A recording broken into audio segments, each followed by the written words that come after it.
سرمد سلطان کے بنگلے کو صبح کی کرنوں نے اپنے حصار میں لے رکھا تھا۔ وہ ابھی نہا کر باہر نکلا تھا۔ اس کے وجود پر کریم کلر کی آفس پینٹ موجود تھی۔ بدن کو تولیے سے صاف کرتا وہ کمرے میں داخل ہوا تو ستارہ کمرے میں ہی موجود تھی۔ وہ نائٹ گاؤن میں کھلے بالوں کے ساتھ خوبصورت لگتی تھی۔ سرمد جب نہانے کے لیے باتھ روم میں گیا تھا وہ تب سوئی ہوئی تھی، لیکن اب اسے اٹھا دیکھ کر وہ مسکرا کر اس کے قریب آیا۔ اس کی مسکراہٹ میں اپنائیت تھی۔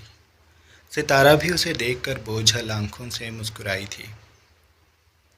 اس نے اپنی پلکوں کو ہاتھ کی پشت سے مسلا، تب تک سرمد اس کے قریب آ گیا تھا۔ سرمد نے تولیے کو بیڈ پر رکھا اور پھر اس کی کہنی کو تھام کر اسے اپنے قریب کرتا وہ اس کی کمر پر دونوں ہاتھ جما چکا تھا۔ نہ جانے اس کے دل میں کیا آیا کہ اس نے سوال کیا، اب تو تم مجھ سے خوش ہو نا؟ میں نے رات کو تمہارے ساتھ کسی قسم کی کوئی زبردستی نہیں کی۔ تمہیں وہ محبت تھی جو تم مجھ سے چاہتی تھی۔ ستارہ نے دھیرے سے اپنا چہرہ اوپر کیا۔ سرمد کے خوبصورت نقوش کو تکتے وہ مسکرا دی تھی۔ سرمد کے گیلے گیلے بال اس کے ماتھے پر بکھرے ہوئے تھے۔ ستارہ ان سے چھیڑ چھاڑ کرنے لگی۔ میں آپ کو بتا نہیں سکتی کہ میں رات سے کتنی خوش ہوں۔ مجھے آپ نے وہ خوشی دی ہے جو میں صرف سوچا کرتی تھی۔ سرمد کے بھی لبوں پر اس کی بات سے تبسم بکھر گیا۔ پھر اس نے دھیرے سے ستارہ کی کمر سے دونوں ہاتھ ہٹائے اور اپنا رخ ڈریسنگ کی جانب کرتا وہ اپنے بالوں کو سنوارنے لگا تھا۔ ستارہ الماری سے اس کے لیے تیز بھورے رنگ کی شرٹ نکال لائی تھی۔ سرمد نے اس کے ہاتھ سے شرٹ لی۔ اس نے جب شرٹ کو پہن لیا تو ستارہ آگے بڑھ کر اس کے بٹن بند کرنے لگی۔ بٹن بند کرنے کے بعد جب سرمد اپنے بالوں میں برش کر رہا تھا تو اس نے سرسری سے انداز میں کہا، آج مجھے رات میں آنے میں دیر ہو سکتی ہے۔ تم کھانا کھا کر اگر سونا چاہو تو سو جانا۔ ستارہ اس کی بات پر کچھ چونکی۔ اس نے بھووں کو کچھ حیرانی سے اوپر کرتے ہوئے پوچھا، کیوں خیریت؟ کہیں جانا تھا آپ نے؟ اس کے سوال پر سرمد نے سر کو خفیف سے جنبش دی اور بولا، ہاں، ایک پرانے دوست کے پاس جانا ہے۔ کافی دن ہو گئے اس سے ملے، کل دیکھا تو سوچا ایک بار اس سے مل لوں۔ اس کا لہجہ عجیب سا تھا۔ ستارہ کا چہرہ دیکھنے لائق تھا۔ وہ خود اس کے چہرے کو دیکھنے لگی تھی۔ وہ بظاہر اپنے بال بنانے میں مصروف تھا، لیکن اس کی آنکھوں میں کچھ عجیب سا تاثر تھا۔ کس دوست سے ملنے جانا ہے؟ ستارہ نے سوال کیا تو سرمد نے برش کو دوبارہ ڈریسنگ ٹیبل پر رکھتے ہوئے اپنا رخ ستارہ کی طرف کیا اور بولا، تم اسے نہیں جانتی۔ ستارہ آگے بڑھی۔ اس نے اپنائیت سے سرمد کے دونوں شانوں پر ہاتھ رکھا۔ آپ بتائیں تو صحیح، شاید میں اسے جانتی ہوں۔ سرمد نے اس کے ہاتھ کو پیچھے کیا اور اپنا رخ اس سے موڑ کر بولا۔ اس کے لہجے میں کچھ اجنبیت تھی، یوں جیسے اسے ستارہ کا اتنے سوال کرنا اچھا نہ لگا۔ میں کہہ رہا ہوں نا، تم اسے نہیں جانتی تو تمہیں بتانے کا کیا فائدہ؟ مجھے آفس کے لیے دیر ہو رہی ہے، ابھی ناشتہ بھی کرنا ہے۔ مسکرانے کی کوشش کرتے ہوئے وہ بولی، جی میں نے آپ کا ناشتہ تیار کر دیا ہے، آپ آ جائیں۔ وہ کہنے کے بعد اس کے کپڑے سمیٹنے لگی تھی جو ابھی سرمد نے اتار کر رکھے تھے۔ وہ انہیں لانڈری میں رکھنے کے بعد سرمد کے پیچھے کمرے سے نکل گئی تھی۔ ناشتے کے دوران خاموش رہا تھا وہ، اور ستارہ بھی خاموشی سے اس کا رخ دیکھتی رہی۔ سرمد نے جلدی جلدی اپنا ناشتہ مکمل کیا اور پھر وہ ڈائننگ ہال سے نکل گیا۔ جس وقت اس کی گاڑی داخلی دروازے کو عبور کرنے کے بعد ستارہ کی آنکھوں سے اوجھل ہو گئی تو ستارہ نے ایک تھکا ہوا سا سانس لیا تھا۔ اسے لگا تھا جیسے اس نے سرمد اور اپنے درمیان کے فاصلے ختم کر دیے ہیں، لیکن شاید یہ سب اتنا آسان نہیں تھا۔ اس کے اعصاب پر پھر سے بوجھل پن سوار ہو گیا تھا۔ پوری رات جس شمع کی روشنی میں وہ اپنی خوشیوں کو دیکھ رہی تھی، اب وہ اسے بجھتی ہوئی دکھائی دے رہی تھی۔ اس نے طائرانہ نگاہ پورے لان میں ڈالی، جس کے درخت دھوپ سے نہائے دکھائی دیتے تھے، قطار در قطار لگے۔ پودے خاموشی سے ستارہ کو دیکھ رہے تھے، ان کے چہرے سنہری دھوپ سے روشن تھے، لیکن ستارہ کو وہ سب اداس دکھائی دیے۔ وہ دوبارہ سے بنگلے میں داخل ہو گئی تھی۔ سرمد سلطان کی گاڑی سڑک پر دوڑ رہی تھی۔ سڑک پر معمول کا رش تھا۔ وہ سامنے نگاہیں مرکوز کیے اسٹیئرنگ کو تھامے غائب دماغی سے گاڑی چلا رہا تھا۔ کل اس نے جس دوست کو دیکھا تھا، اس کی صورت دیکھ کر اس کے دل میں ایک عجیب سا احساس پیدا ہوا تھا۔ نمل کو لگا تھا کہ شاید اسی نے سرمد کو دیکھا ہے، لیکن سرمد بھی اسے دیکھ چکا تھا، پر اس نے کوئی بھی تاثر ظاہر نہیں کیا تھا۔ وہ اس وقت اپنی بیوی کے ساتھ تھا۔ سرمد نے ایک نظر میں ہی نمل کی آنکھوں میں چھائی اداسی اور پھر ابھرتی نمی کو فاصلے سے بھی دیکھ لیا تھا۔ اس کے لب بھنج گئے، جیسے وہ خود کو رونے سے باز رکھے بیٹھی ہو۔ سرمد کے دل کو کچھ ہوا تھا۔ اس کے دل میں تکلیف نے سر اٹھایا تھا، پر اس نے کچھ بھی ظاہر کیے بغیر نمل سے نگاہیں ہٹا لی تھیں۔ وہ دوبارہ سے ستارہ کے ساتھ خوش گپیوں میں مصروف ہو گیا تھا، لیکن اسے پھر بھی یہ محسوس ہوتا رہا کہ جب تک وہ لوگ سگنل پر رکے رہے، دو اداس آنکھیں اسے اپنے حصار میں لیے اسے تکتی رہی تھی۔ سرمد کا دل پہلی بار دھیرے دھیرے شرمندگی سے لرزا تھا، لیکن اگلے ہی پل اس کا گال پھر سے سلگ اٹھا اور اسے یوں لگا جیسے کسی نے پھر اس کے چہرے پر پانی پھینک دیا ہو۔ دل میں جو نرمی ایک پل کے لیے ابھری تھی، وہ دوبارہ سے سرد مہری میں بدل گئی تھی، اور سرمد نے گاڑی آگے بڑھا لی تھی۔ اس کے پاس احمد کا نمبر تو آ گیا تھا، لیکن وہ اس سے ٹھیک سے بات نہیں کر پائی تھی۔ کچھ دیر وہ بے وقوفوں کی طرح بولتی رہی تھی، لیکن پھر اس نے فیصلہ کیا کہ وہ اگلے دن یونیورسٹی جا کر تسلی سے احمد سے بات کرے گی۔ احمد اس کا کلاس فیلو تھا، جو اپنا ایک یوٹیوب چینل اور ایک انسٹاگرام پیج چلاتا تھا۔ اس کا ایک اپنا چھوٹا سا برانڈ تھا، جس کے ذریعے وہ کپڑے فروخت کرتا تھا۔ کپڑے، لیڈیز، جویلری اور پرفیوم پہ یہ تین چیزیں تھیں جو احمد بیچا کرتا تھا۔ اس نے جب پہلی بار نمل کو دیکھا تھا تو وہ اس کے معصوم چہرے کو دیکھ کر امپریس ہوا تھا۔ ان دنوں وہ اپنے برانڈ کے لیے ایک ماڈل کی تلاش میں تھا جو اس کے برانڈ کو پروموٹ کرے۔ اس نے اس بارے میں نمل سے بات کی۔ نمل نے جھرجھری لی اور اسے منع کر دیا۔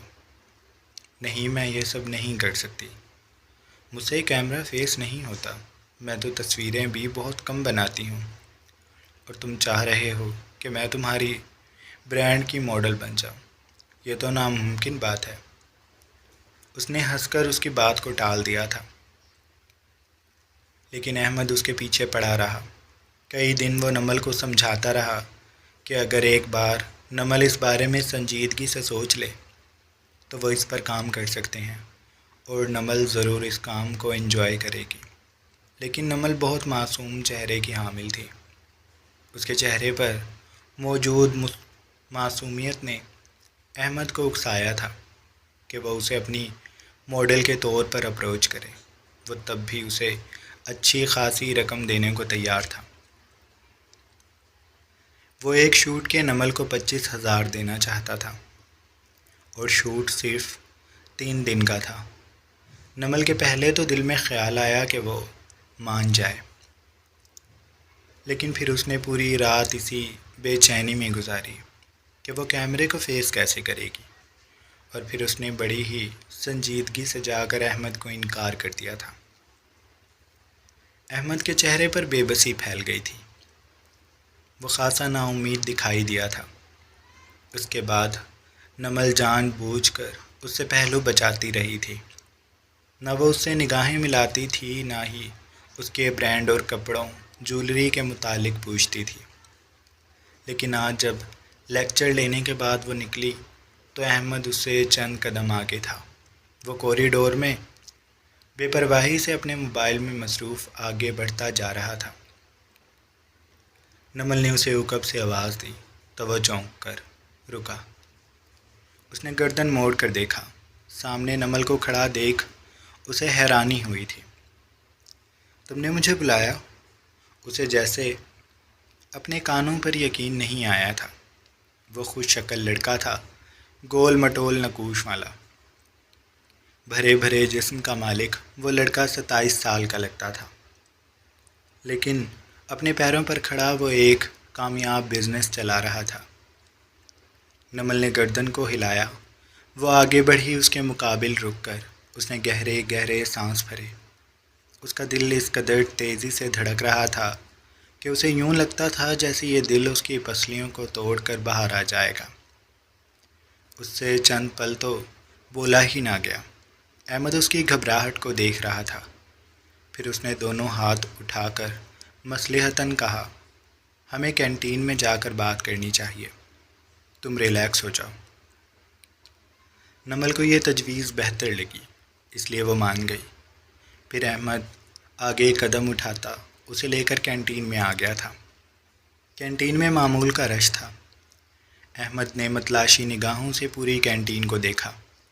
اسے خالی گوشہ مل گیا تھا جہاں پر وہ دونوں بیٹھ کر پرسکون طریقے سے بات کر سکتے تھے، اس لیے وہ نمل کو اس کی جانب اشارہ کرتے اپنے ساتھ لیتا آگے بڑھ چکا تھا۔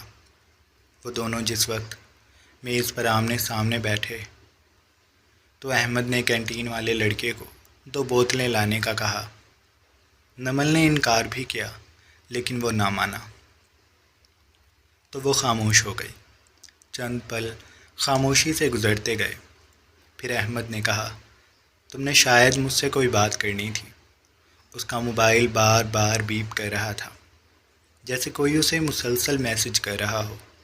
یہ اس کا آفیشیل موبائل تھا اور وہ خاصا مصروف بندہ تھا، اس لیے نادانستہ وہ بار بار اپنی گھڑی کو بھی دیکھ رہا تھا۔ اس لیے نمل نے اپنی گھبراہٹ پر قابو پاتے ہوئے کہا، احمد، تم کچھ عرصہ پہلے مجھے ماڈلنگ کی آفر کر رہے تھے، کیا وہ آفر اب بھی موجود ہے؟ اس کے سوال پر احمد کو جیسے جھٹکا لگا تھا۔ وہ نمل کا چہرہ دیکھنے لگا تھا، پھر وہ سنبھل کر بولا، تم میرے برانڈ کے لیے ماڈلنگ کرنا چاہتی ہو؟ اسے جیسے اپنے کانوں پر یقین نہ آیا تھا۔ نمل نے ہولے سے سر ہلایا تو وہ پرجوش سا ہو کر اپنی کوہنیوں کو دوبارہ ٹیبل پر رکھ کر اب جس انداز میں بیٹھا تھا وہ انداز صاف ظاہر کرتا تھا وہ اب بالکل بھی فارغ ہے، اور وہ نمل کی بات کو توجہ سے سننا چاہتا ہے۔ ہاں، میں تمہارے برانڈ کے لیے ماڈلنگ کرنا چاہتی ہوں، لیکن احمد، میں ویسٹرن ڈریسز نہیں پہنوں گی۔ احمد نے فوراً سے سر ہلایا۔ وہ نمل کی بے بسی جانتا تھا۔ اس نے فوراً سے کہا، تم اس بات کو لے کر پریشان نہ ہو، تم میرے برانڈ کو ایک بار دیکھ لو، وہ بالکل پاکستانی برانڈ ہے، بولڈنس نہیں ہے، کوئی بھی بولڈ شوٹ نہیں ہوگا۔ تم اس چیز کو لے کر پریشان نہ ہو، میں تمہارے ساتھ پورا کوآپریٹ کروں گا۔ میں بہت خوش ہوں کہ تم مان گئی ہو۔ ابھی کچھ دنوں بعد میرے برانڈ کا ایک چھوٹا سا ماڈلنگ شو ہے، شہر کے کچھ لوگ آئیں گے، تو اگر تم میری مین ماڈل کے طور پر ریمپ پر واک کرو گی تو یقیناً میرے برانڈ کو اچھے انویسٹر مل جائیں گے۔ تم اپنے فیس کو نہیں جانتی، یہ بہت معصومیت بھرا ہے۔ میں نے جس دن تمہیں پہلی بار دیکھا تھا اسی دن سے میں جان گیا تھا کہ اگر تم ایک بار ماڈلنگ کے شعبے میں آ گئی تو تم بہت آگے جاؤ گی، اور مجھے تمہارے فیصلے سے بہت خوشی ہوئی ہے۔ میں نے تمہاری جاب کے بارے میں بھی پتہ لگایا تھا۔ تم اگر ایک بار ماڈلنگ کے پروفیشن کو سیریس لے کر اس میں کام کرنے لگ گئی نا، تو میں شرط لگا کے کہہ سکتا ہوں تمہیں پوری زندگی کوئی نوکری نہیں کرنی پڑے گی۔ تمہیں بہت شہرت ملے گی۔ احمد کا ہر لفظ اس کے اندر کے جوش کے متعلق بتا رہا تھا۔ نمل ابھی بھی شش و پنج میں مبتلا تھی۔ پتہ نہیں اس کے نصیب میں آگے کیا لکھا تھا، لیکن جو بھی تھا اسے یہ نوکری بھی کرنی تھی۔ شوٹ کے لیے وہ شام میں جا سکتی تھی یا اتوار کو، یعنی کہ اب وہ اتوار میں بھی کچھ پیسے کما سکتی تھی۔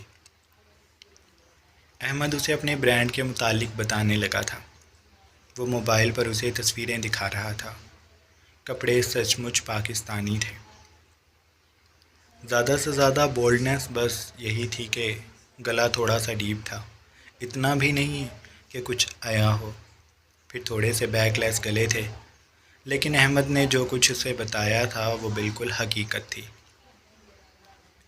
برانڈ بالکل پاکستانی تھا اور جولری بھی نمل کو دیکھتے ہی پسند آ گئی تھی۔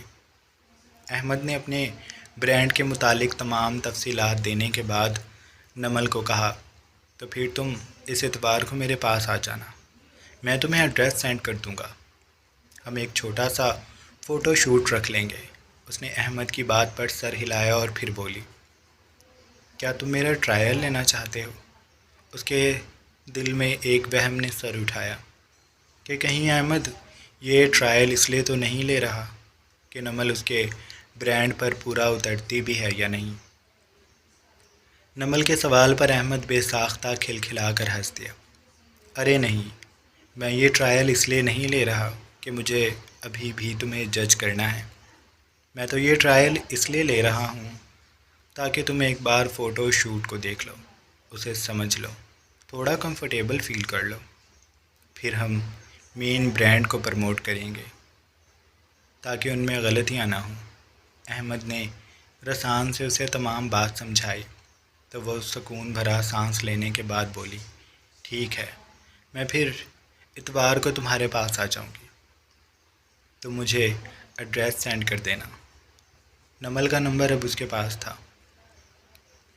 احمد نے سر ہلایا، پھر نمل اس کے سامنے سے اٹھ گئی۔ احمد کو بھی کہیں ضروری جانا تھا، اس لیے وہ بھی نمل کے کھڑے ہوتے ہی کرسی سے اٹھ گیا تھا۔ پھر ان دونوں نے الوداعی کلمات کہے اور کینٹین سے نکل گئے۔ شایان کی پوری رات اضطراب میں گزری تھی۔ وہ کمرے میں اپنے بیڈ پر موجود کروٹیں بدلتا رہا تھا۔ ماں کو اچانک سے اپنے مقابل دیکھ کر اس کی جیسے ہوائیاں ہی اڑ گئی تھیں۔ نمل لیکن جو بات ماں نے اس کے قریب آ کر کہی تھی، اس بات نے شایان کو چونکا دیا تھا۔ وہ شایان کو بتا رہی تھی کہ اب کی بار وہ راغب سے طلاق لے لیں گی۔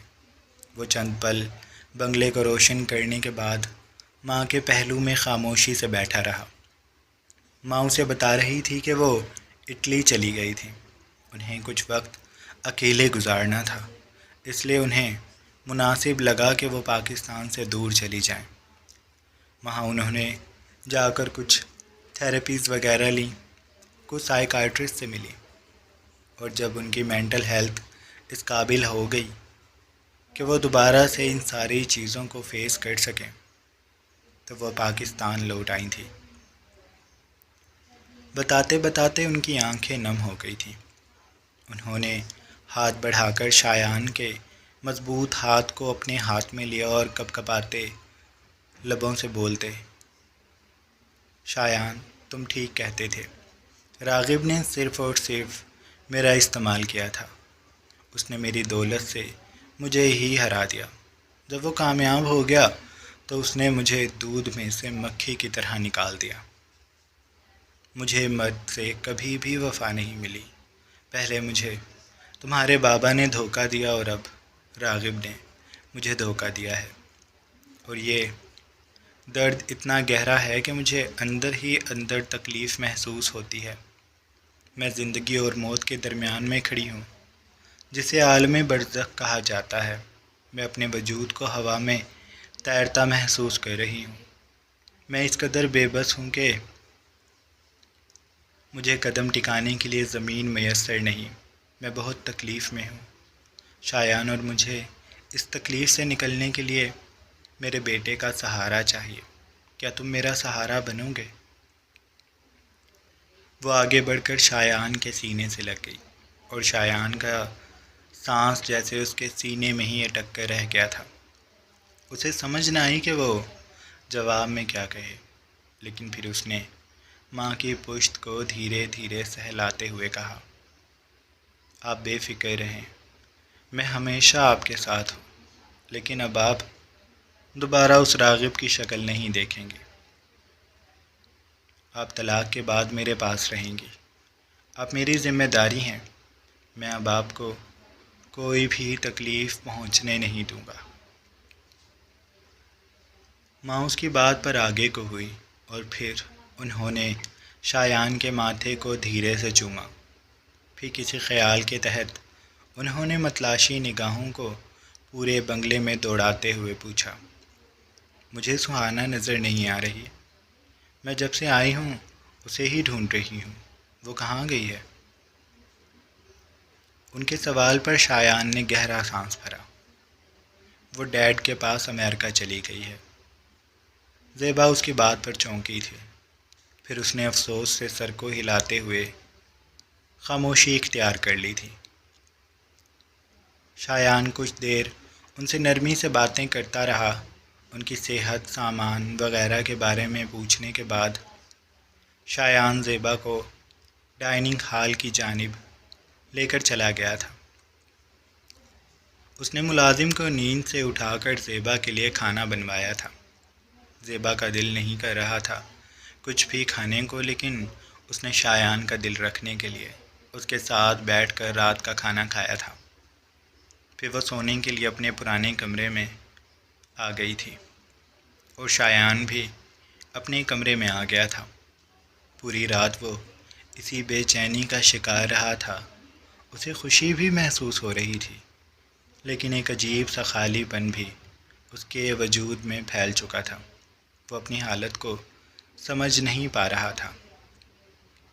ماں کے آنے پر وہ خوش بھی تھا اور اداس بھی۔ ماں کو دیکھ کر شاید یہ اداسی اس پر غالب آئی تھی۔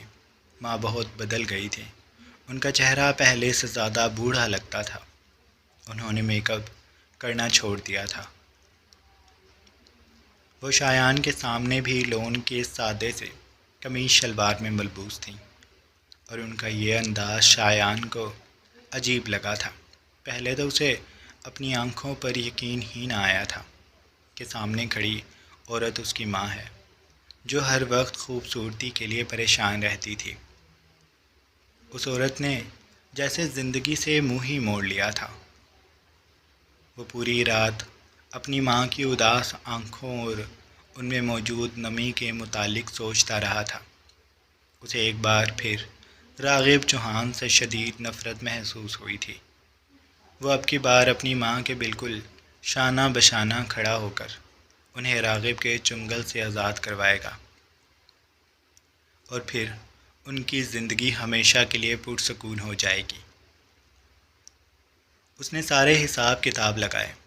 رات کے آخری پہر اس کی آنکھ لگی تھی، اور اب جب صبح کے 12 بجے وہ سو کر اٹھا تو ماں سے ملنے کی خوشی میں وہ جلدی سے فریش ہوا، اور پھر سیاہ ٹراؤزر شرٹ میں ملبوس وہ اپنے گھنگریالے بالوں کو سکھانے کے بعد انہیں بے پرواہی سے پیشانی پر بکھیر کر کمرے سے نکل چکا تھا۔ وہ نیچے لاؤنج میں آیا، زیبا کے کمرے کی جانب بڑھا۔ کمرے کا دروازہ کھلا ہوا تھا۔ شایان نے بغیر آواز کے اس دروازے کو مزید کھولا، اور پھر خاموش قدم اٹھاتا وہ اندر داخل ہو گیا تھا۔ زیبا کا سوٹ کیس بیڈ کے قریب ہی رکھا تھا، اور وہ پرسکون انداز میں بیڈ پر لیٹی آنکھیں موندے ہوئے تھی۔ شایان کو ان کی پرسکون نیند دیکھ کر سکون محسوس ہوا تھا۔ وہ آگے بڑھا اور اس نے ماں کے گال کو دھیرے سے سہلایا۔ تو ماں نے آنکھوں کو کھولا تھا۔ نیند سے بوجھل پلکوں کو اٹھا کر جب انہوں نے سامنے شایان کو کھڑا دیکھا تو وہ دھیرے سے مسکرا دی۔ انہوں نے شایان کے ہاتھ پر دباؤ ڈالا، ایسے جیسے وہ کہتی ہوں کہ شایان ان کے پاس بیٹھ جائے۔ شایان جوتے اتار کر بیڈ پہ بیٹھ چکا تھا۔ زیبا نے دھیرے سے اپنا سر اس کے ایک گھٹنے پر رکھ دیا تھا۔ وہ اس کے ہاتھ کو اپنے ہاتھ میں تھام کر دوبارہ سے آنکھیں موند چکی تھی۔ شایان کے لبوں پر مدھم سی مسکراہٹ پھیل گئی۔ پھر وہ دھیرے دھیرے ماں کے بالوں میں ہاتھ چلانے لگا تھا۔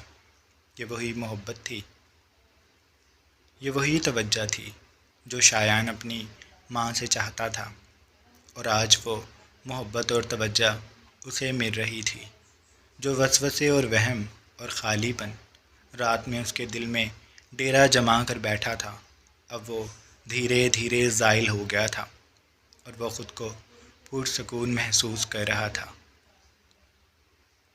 جاری ہے۔